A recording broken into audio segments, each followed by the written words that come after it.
Hello everyone, I am Nidhi Agrawal and welcome back to my new YouTube channel that is Nidhi Ma'am Classes. So last video में मैंने आपको बताया था class 8 की है NCERT की book algebraic expression and identities chapter का नाम है। एक्सरसाइज है 9.5। क्वेश्चन नंबर हम लोग कर रहे थे फोर्थ के मैंने यहाँ पे कुछ डिफिकल्ट सम्स और पिक किए हैं जो मैं आज आपको सॉल्व करके दिखाने वाली हूँ। तो देखिए आपको 3 फॉर्मूलेज अभी अच्छे से लर्न हो गए, राइट। a प्लस बी का whole square, a minus b का whole square and a square minus b square. अब यहाँ पर देखेंगे इन तीनों में से किसका यूज़ हो रहा है। तो आप देख रहे हो कि यहाँ पर एक ब्रैकेट है, उसमें 2 डिजिट्स हैं, उसमें होल स्क्वायर लगा है और ये नंबर ब्रैकेट के बाहर लिखा है। तो इस नंबर को हम टच नहीं करेंगे, हम सिर्फ अपना ब्रैकेट वाला देखेंगे जिसमें कौन सा फॉर्मूला लगेगा। तो आप देख रहे हो ये पूरी वैल्यू a है, ये पूरा वैल्यू b है, इन दोनों के बीच में प्लस का साइन है, इसका मतलब फॉर्मूला यूज़ होगा a प्लस बी का होल स्क्वायर। क्या करते हैं हम लोग, फर्स्ट डिजिट लिखते हैं, उसका होल स्क्वायर करते हैं, फिर सेकंड डिजिट लिखते हैं, उसका होल स्क्वायर करते हैं, मिडिल में प्लस है तो प्लस का साइन लगाते हैं, 2 का मल्टीप्लाई करते हैं फर्स्ट डिजिट से और सेकंड डिजिट से, और ये जो नंबर बाहर लिखा था इसको एज इट इज़ नोट कर देंगे विथ साइन। ओके, अब देखिए इसको सॉल्व करना है। ये ब्रैकेट के अंदर यहाँ पे 2 वेरिएबल्स हैं, दोनों के ऊपर स्क्वायर लगाना है, तो a स्क्वायर हो जाएगा और b स्क्वायर। यहाँ पर भी दोनों के ऊपर 2 पावर लग जाएगी। मिडिल में क्या हो जाएगा, कांस्टेंट सिर्फ 2 है तो उसको 2 नोट कर दिया। अब वेरिएबल्स देखिए, ये सिंगल a है लेकिन ये b यहाँ पर 2 दिए हुए हैं, तो दोनों की पावर को ऐड करेंगे, तो ये 1 पावर ऐड होके कितना हो जाएगा, b की पावर 2, और c यहाँ पे सिंगल है तो हमने ये c सिंगल नोट कर दिया। फिर ये लास्ट डिजिट जो लिखा था उसको नोट किया। तब आप देखेंगे कि ये सेकंड डिजिट और ये सेकंड डिजिट एकदम सेम है लेकिन अपोजिट साइन है।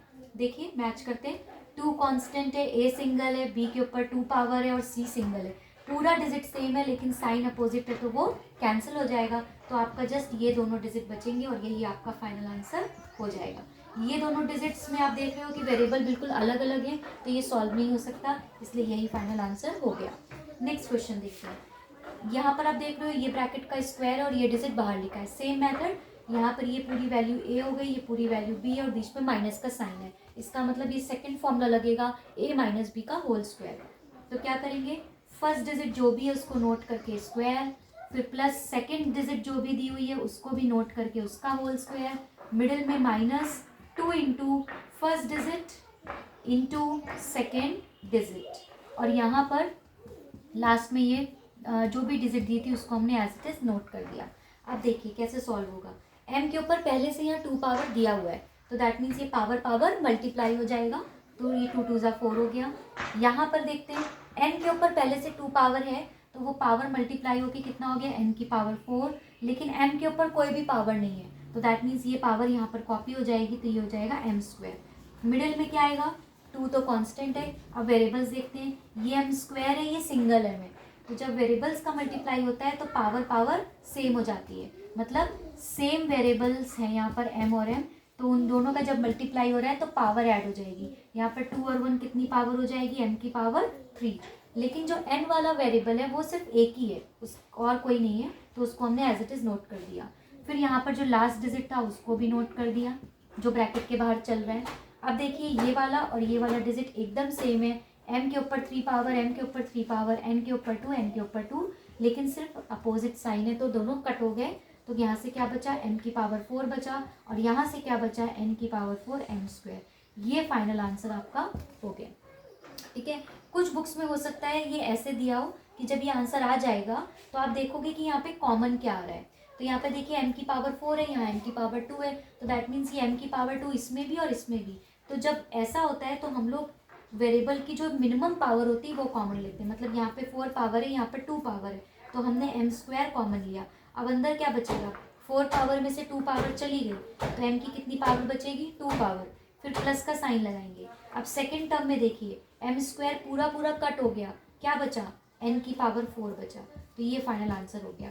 तो मे बी कुछ बुक्स में आपका ये आंसर हो या फिर कुछ बुक्स में कॉमन लेने के बाद ऐसा आंसर दिया होगा। इस वाले क्वेश्चन में भी आप देख सकते हैं ये आंसर तो आ गया था, अब इसमें भी आप देख रहे हो कि क्या चीज़ कॉमन है, तो आप देखो b स्क्वायर यहाँ पर भी है, b स्क्वायर यहाँ पर भी है, दोनों में, तो b स्क्वायर कॉमन हो गया, तो अंदर क्या बचेगा, फर्स्ट वाले टर्म से b स्क्वायर चला गया तो यहाँ पर जस्ट क्या बचा, a स्क्वायर, फिर प्लस का साइन लगाया।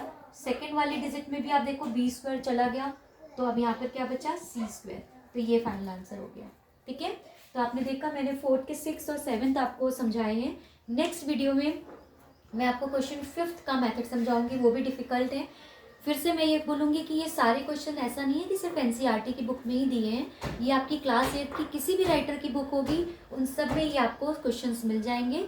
इसके अलावा भी अगर आपको फाइनल एग्जाम्स आ रहे हैं बच्चों के, तो कुछ भी अगर आपको डाउट होता है या आपको कोई पर्टिकुलर एक्सरसाइज समझ में नहीं आ रही है तो आप मुझे कमेंट सेक्शन में लिख सकते हैं, मैं उसके लिए वीडियो बना दूंगी। तब तक मेरे चैनल को सब्सक्राइब कीजिए। Thank you so much, bye bye.